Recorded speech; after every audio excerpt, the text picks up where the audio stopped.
on renewable sources by 2030.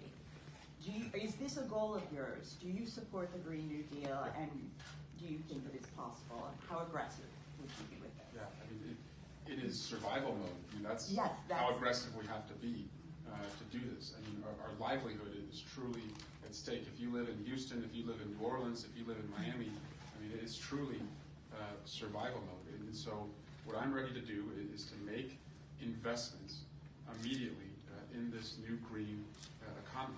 And again, it's going to not only reduce emissions, it's going to put people to work. And people, if you give them a bridge to work, they will work. I also, on day one, would rejoin the Paris Climate Agreement, which we absolutely have to do, because we can't do this alone. We need to be in partnerships with other countries. But again, I think when our country has, just a common purpose, when we understand the challenge that we face and we're given bold solutions to overcome them, we can link arms and unite. We've done it before. We're not as divided as this president wants us to be. We're really not.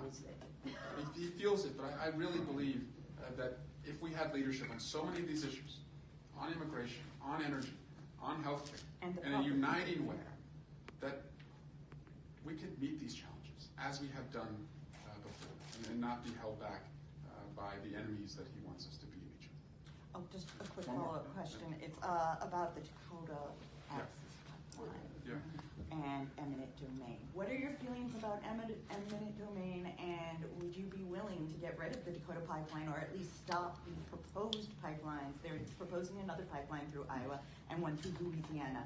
I did a march the first week of September. We did 94 miles from Des Moines to Fort Dodge. Hi, JD.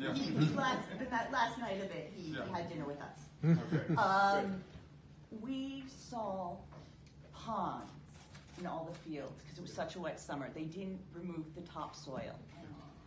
They just dug straight in and then put all the clay with topsoil back on top.